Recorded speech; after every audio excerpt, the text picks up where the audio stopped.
Hello, everyone. Phil Laboon here with my brother Bill Laboon, who's been in the crypto space for a very long time.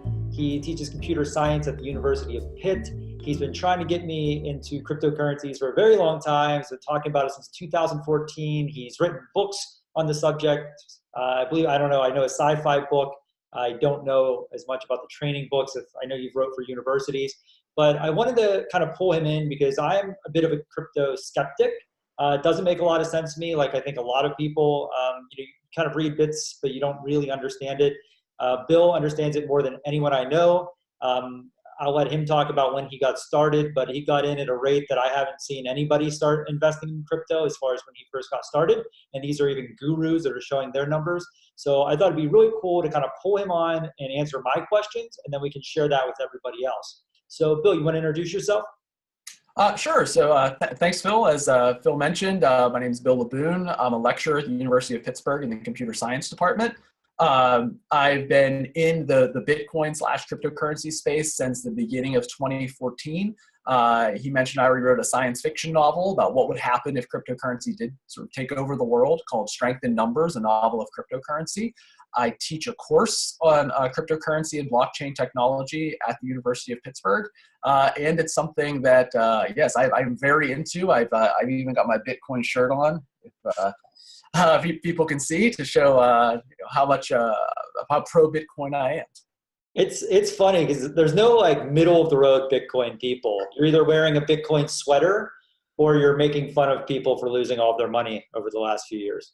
Yeah, there's definitely not a lot of centrism in the space. People are either very pro or very against. Yeah, so we'll figure out why. Maybe you can change my mind because I'm not steadfast. It's more of an ignorance issue. I remember you were trying to get me to buy years ago, and I couldn't figure it out. I'm like, yeah, I'll do it, but I couldn't just go on Amazon and buy a Bitcoin. And obviously, I wish I would have bought when it was a few $100s. The Bitcoin, whatever, sour milk. I don't know if I can get back into it now. I don't know if I missed the mark, and that's one of the things I wanted to talk to you about. So I guess to start off, just pretend I'm Michael Scott and explain to me like I'm 5 what cryptocurrency is, and if you can throw an Office reference in, it's free bonus points. Okay, so I would say cryptocurrency is certainly not like Stanley nickels or Schrute bucks. So one of the things you saw when Schrute bucks were created, right, that somebody was, I can't remember who, I think Jim made a bunch of copies of them. Yes. So the idea behind Bitcoin, it's kind of the opposite of that. Only 21 million can ever be created, and that is mathematically built into the protocol. That is how it is going to work. And they are basically unforgeable. They are basically a way that we are going to create 21 million of these. It is impossible to copy, but I can also send them to anybody very quickly, anywhere over the world, anyone on the Bitcoin network. I can send some value to on an extremely secure network. So secure, I usually tell my students it's ludicrously secure. It is overly secure. It is more secure, probably in some respects, it is more secure really than any system that has ever been put out there for anything. But you're talking about blockchain in particular. I mean, I know Bitcoin uses blockchain. You're talking about blockchain technology, not just something for crypto, correct? Or not, I'm sorry, not just something for Bitcoin. Well, so blockchain technology is basically, all blockchain is a data structure. And usually when people talk, a way of storing data, and a way of storing it in such a way that you can't go back and modify it. So we never actually modify anything on Bitcoin. We just add more data onto the blockchain. And usually when people talk about blockchain, they also mean a sort of host of associated technologies, such as how do we come to a consensus on an agreement on what is valid, what actually is valid.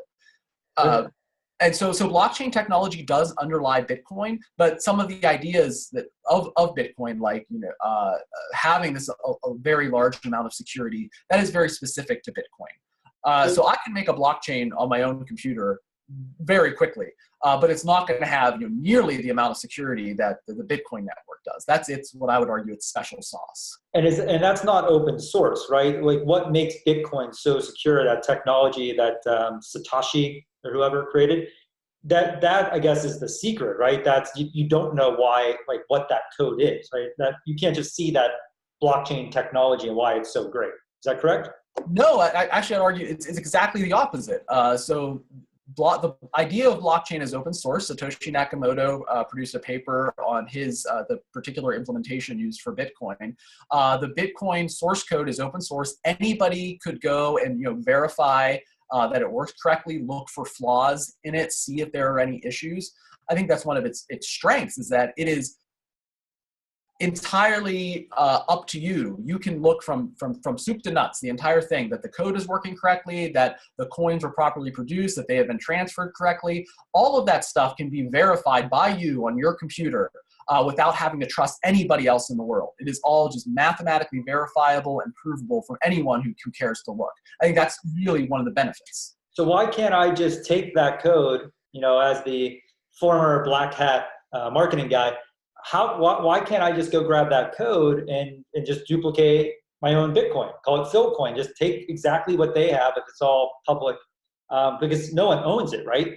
No one has a patent on it. So why don't I just go take the Bitcoin code if I'm Amazon and say this is an Amacoin, and just take over the market with a trusted name? So certainly that is something you technically could do, right? You can copy the coin. Many people do this actually and make their own coins. However, you've probably heard about Bitcoin miners, people who mine Bitcoin. And I think, mining, it's sort of a misnomer, because really what they are doing is securing the network. The more miners you have, I'm waving my hands a little bit here from the technical perspective, but the more miners you have, the more people and more power that you spend securing the network. That's really what gives Bitcoin its value. When it was just a few people, it would have been much easier to break. Now we have so many people working on this, so many people mining and securing the network, that really is what benefits you, as opposed to just the source code itself. That's what's called that's the work and the proof of work. There are a lot of people working to keep this network very, very secure.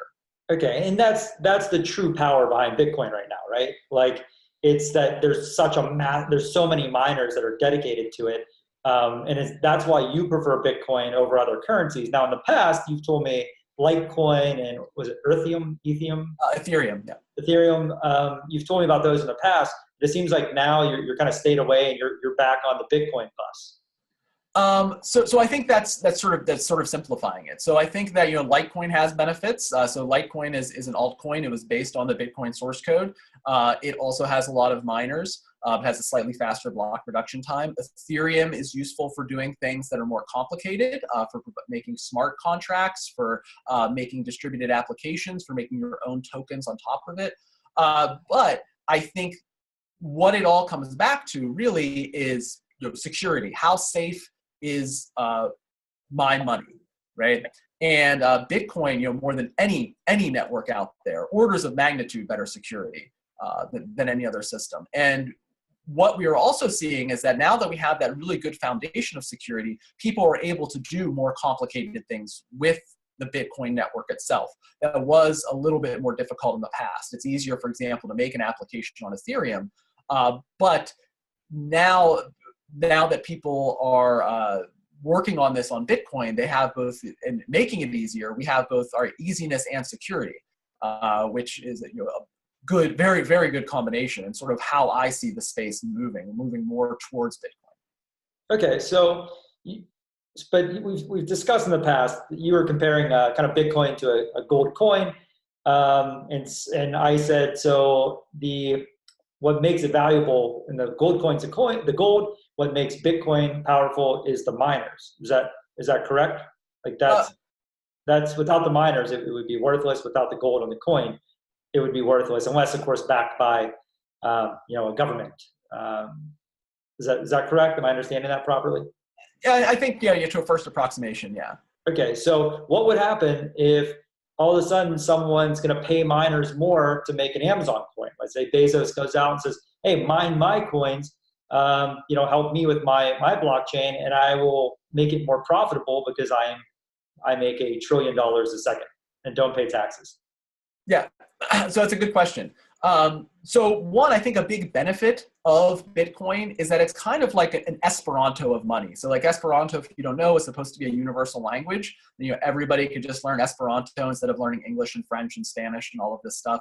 Well, the idea is that, Bitcoin, I don't have to trust anybody. I don't have to trust Jeff Bezos. I don't have to trust Donald Trump. I don't have to trust, Xi Jinping, in China.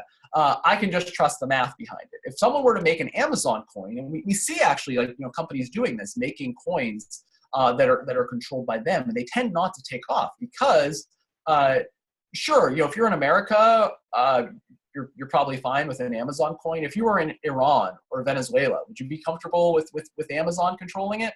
Or here in America, would you be comfortable with a coin controlled by Tencent or some other large Chinese company? The sort of the big benefit of Bitcoin, you don't have to trust anybody. There's nobody who's in charge of it. It's all strictly the miners. And if you want to be a miner, if you want to start up, nothing really is stopping you. Anyone, it's very democratic. Anyone can go on the network and provide this network security. And it's not that you have to trust any individual miner. It's that you trust that the majority of miners, the majority of people that are part of this are going to be honest brokers, not that Bezos. So what if Zuckerberg or one of these guys creates the exact same thing where they're saying, listen, I don't have control. We believe them that the echo doesn't listen to every conversation. There's that trust level. So if they created their own Bitcoin that they say they can't influence or change, and it's all part of the code, they're just using it for, I don't know, whatever they're going to use the blockchain for. You don't think that people, and again, maybe that's the part that I'm missing here. You don't think that people would jump on that if they're saying it's the same security, it's the same setup, just with a different name or packaging slapped on it? Well, so they would first have to get to that point where people would be willing to trust them. I think Bitcoin has been around for 10 years. So this January it's going to be celebrating its 10th birthday without any real problems. So no individual accounts have been hacked. I realize there have been exchange hacks, but no actual the Bitcoin network itself has been secure this entire time. There's a lot of trust behind that. There have been a lot of people that have tried to influence the blockchain, the Bitcoin blockchain, and been unable to do so.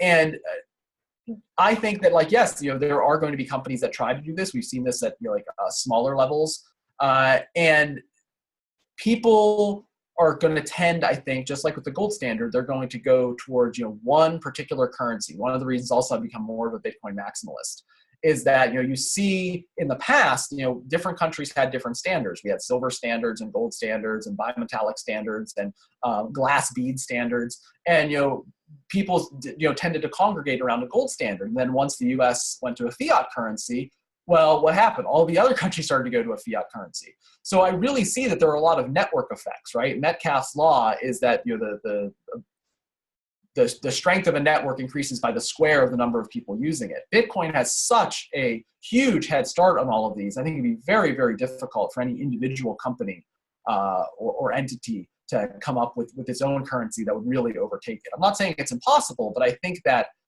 based on history, what we see is that currencies, especially, they tend to gravitate towards a single system as opposed to multiple intersecting systems. Yeah, that's interesting, and I guess I don't know enough about that world. I mean, obviously I can Google. It all starts to sound like Greek. So I'm sure you did a lot more research as you were investing all that money into the Bitcoin world. So I'm going to take your word for it. But one thing I wanted to talk about seems to be what everyone's asking, what would need to happen for Bitcoin to go back, hit the levels it did a year ago where it just was skyrocketing and making tons of money? What would need to happen in order for Bitcoin, I think it's $4,500 a Bitcoin now. What's it going to be I see people saying it's going to be $100,000 a Bitcoin in a year. I mean, you see that every other article. What needs to happen to hit those numbers? Yeah, so I want to preface this with I'm not sure exactly what Bitcoin is going to do under any circuit, from a price perspective. But in the long run, I certainly see it increasing to those levels. And what I think we would see is an increase in inflation, right? As Bitcoin is extremely anti-inflationary. Again, there's only going to be 21 million Bitcoin ever produced. I would argue, it is even more inflation-proof than gold. Since gold, we always could find a new gold mine. There are asteroid miners looking to get gold and platinum from asteroids. So I think if we see a lot of inflation in the developed world, we're going to see an increase in the Bitcoin price pretty dramatically. I think as investors, more investors come online, and that is something that, we see people creating exchange traded funds, ETFs and other ways to invest in Bitcoin as we see, large amounts of money. The entire amount of Bitcoin out there right now is worth about $75 billion. That's much, much smaller than even, a medium-sized tech company in terms of market capitalization. So if we see companies, finance companies willing to put money into it, I think that's also going to see a very big increase in money in price. So, all right, that makes total sense to me. I get it. And yeah, it is such a small market cap. It's like investing in a blue chip stock. It can't really go up that much, but the downside's not. So I'm looking at gold as kind of like the blue chip. It's probably not going to see those massive swings. For Bitcoin, it's kind of like that trending hot startup that has potential to go through the roof, or it has potential to just flop.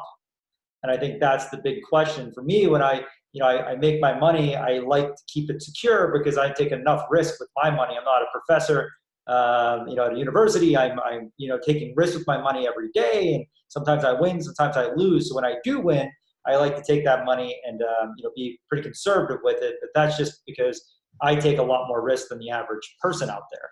So no, I think I'm getting. Would that be a good analogy? Would you think? The startup versus like a blue chip. Yeah, I think that's a good way of looking at it. In stock investing, there's the ideas of value investing versus growth investing, right? Like a company that we think is, a good value for the money as opposed to a stock in a company that we think is growing. And I think Bitcoin is kind of like a growth currency. It's something that we're seeing, more and more use of. But because of that, and because it's growing, it's going to be more volatile. I argue it's not really at the level of risk of like a very small startup. But I think it's also not quite, it's a bit riskier than something like gold, that there is going to be some volatility, I think, for the foreseeable future. Okay. And what do you think would kill Bitcoin? What if happened tomorrow that would literally just take Bitcoin out, or do you think it'll always survive? Do you think it's always going to be here? So Bitcoin is exceedingly difficult to destroy. So the analogy I like to give is like the DNA in your body. So, you have like an entire instructions in every single cell of your body to, recreate, a clone of you. And Bitcoin is the same way. It's how a decentralized blockchain works. Every node out there, and there are tens of thousands, has the entire history of the Bitcoin network. So as long as one of those survives, then Bitcoin can always, sort of spring back to life, just like, a new clone of you could be created from one, a single cell. So, I don't know, speaking in terms of, thousands of years or anything like that, but killing Bitcoin off entirely would really involve going to every single Bitcoin node and deleting all of the data off of all of them. But it doesn't have to be destroyed to no longer hold value, right? Well, okay. So if you're just saying, what could make it less valuable, or even to a great extent? Well, certainly if like Bitcoin were made illegal, or something like that, like the power of various states.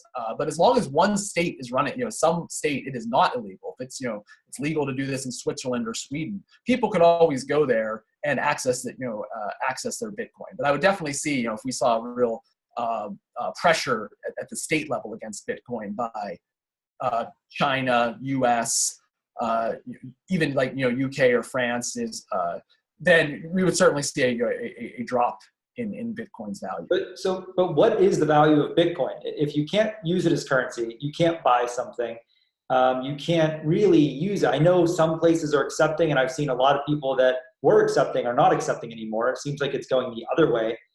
Maybe just because how volatile the market is.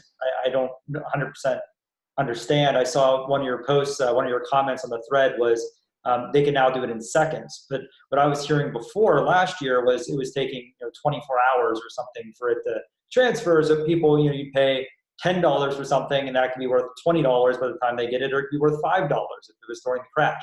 So what value does Bitcoin have if you can't use it as a currency? So as you mentioned, you can use it as a currency. Like, there are some places that don't take it, but, it can be used as a currency. And it's a very cheap currency to use that I can now use, all over the world. So, I was just talking about how I sent, I got something in Hong Kong. I sent a few $100s over there, and it cost me 4 cents to do. And they got it within seconds. So that's pretty amazing, right? Doing it through Western Union or something like that, or even a credit card, would take much longer than that. So the second thing is that we can use Bitcoin and the Bitcoin blockchain itself as sort of a first tier solution. So again, just like, even when we were on the gold standard, most people didn't carry around like, pounds of gold in their pouches, right? They had, or their wallets. They had, basically they could like draw on the bank.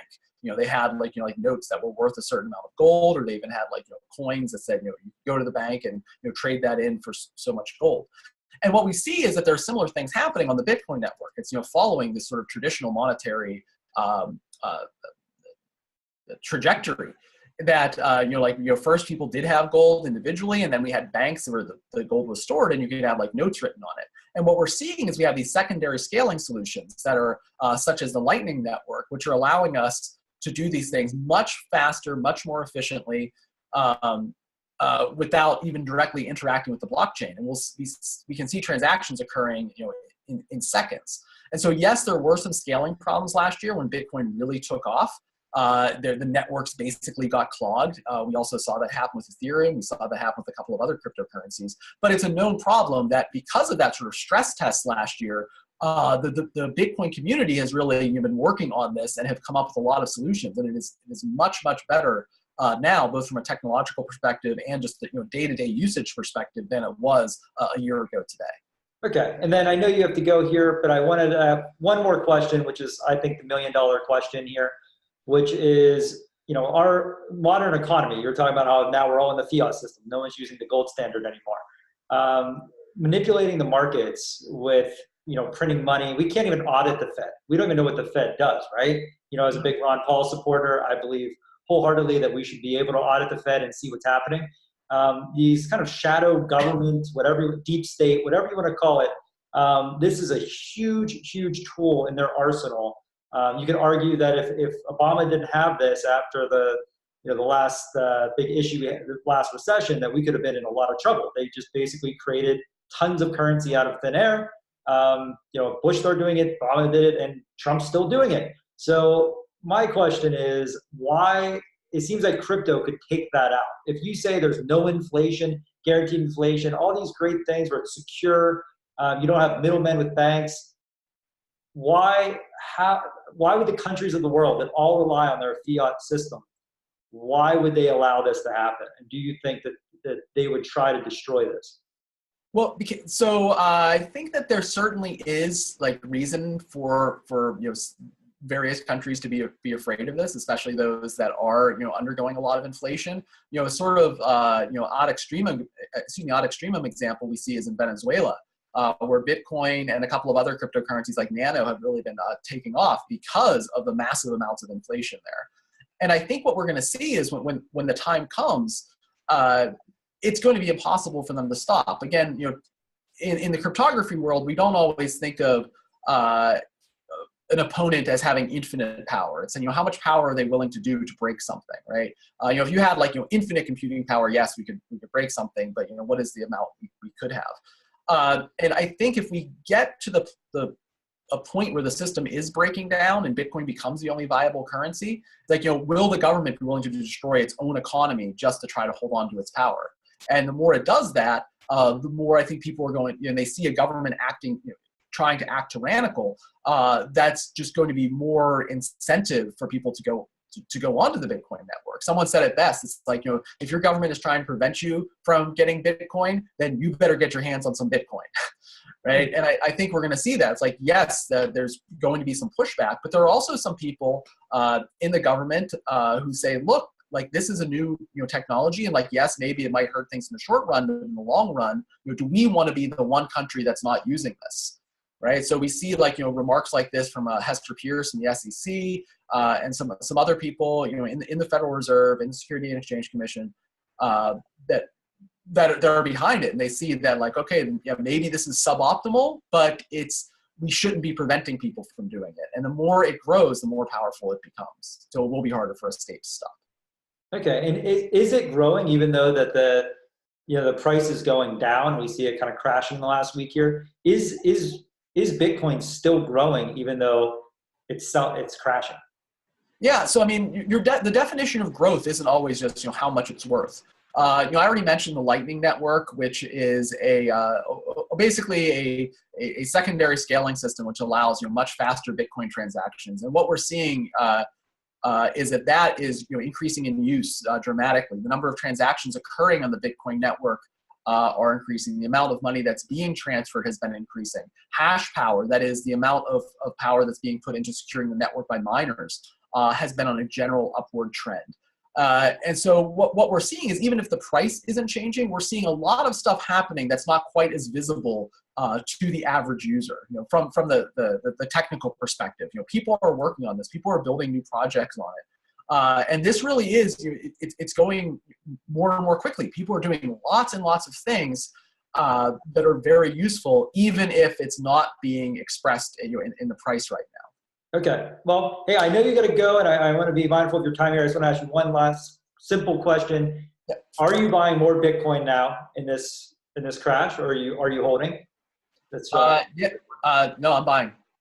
You're buying right now. I'm buying right now. Okay.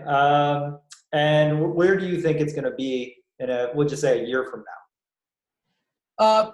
I don't know. I don't know if we're entering a bear market or not. This has happened in Bitcoin's past, many times where the price will crash down 80 or 90% and then, stay there for several years. So I'm really hesitant to say over the course of the next year or so. But over the next 5 years or so, I'd be willing to put money on it. In fact, I technically am, I guess, by buying, that it will have increased more than the stock market. So I don't know about specific numbers. It's hard to say. Inflation will continue. But personally, though, and without giving any guarantees, I certainly think it's a good investment at these prices. Awesome, man. Well, hey, I really appreciate it. I learned a lot more than just, we're both kind of busy guys. So I know we've been texting a lot. So it's awesome to kind of hear this. And I'm sure a lot of my friends are going to enjoy this as well, and the general public. So thank you again, Bill. I know we went a little over there, but we're kind of just really getting into it. I didn't want to stop halfway through. Do you want to just talk about your book real quick, where people can order it? I'll add a link, but I know you have this cool sci-fi novel. So if anybody wants to see how you kind of envision the future of crypto, well, I mean, I know it's kind of dystopian future sci-fi novels. So that's not the ideal solution that you want to happen if Bitcoin takes off. But do you just want to talk about the book, and I'll provide a link? Sure. So the book is Strength in Numbers, a novel of cryptocurrency. It's available on Amazon and a couple of other places. Amazon's usually the place people get it, Kindle and paperback. So the idea is that it's a book both about what I think is going to happen in about 20 years. It's set in Pittsburgh. A University of Pittsburgh student who is an English literature major finds out that there used to be a cryptocurrency researcher who lived in her apartment. And if she can figure out how he had left some Bitcoin there, she'd become one of the richest people in Pittsburgh. But of course, she has to first figure out how Bitcoin works. So the reader, discovers how Bitcoin works along with her. And it also discusses a couple of other cryptocurrencies and blockchains. So like, Ethereum becomes prevalent in the future. What happens with that? Monero, which is an anonymous cryptocurrency, and a few others. And also interspersed in the book are a bunch of articles from, fake articles from a magazine called The Econometrician, which is basically like news articles about what is happening then in the world because of cryptocurrency, as the entire world in the novel has gone to one cryptocurrency or another. So I think it's kind of an interesting look into what might happen, how this might play out. And as I said, also as the reader goes along, they also figure out, just like with Phlox, the character, all right, how actually does Bitcoin work? What does it mean to own Bitcoin? What are miners doing? All of this stuff about how it actually works in the real world. Yeah, I think that's awesome, and it'd probably be very interesting for someone like me, because maybe I can learn a lot through. I love sci-fi, and I can start to have, like, I don't say real world examples, but sci-fi based examples, fun examples of how what can, it's not that exciting watching a Bitcoin number go up and down, but when you start to flesh it out on how it can change the world and the impact it can have, I always like that kind of self-reflection, philosophical questions with all this stuff. So I really appreciate it. I'll provide a link when I post the video. And thanks again, Bill. Really appreciate it. And hopefully we can do this again sometime soon. Yeah, definitely. My pleasure. All right. Thanks, Bill. All right, thanks. Have a good one.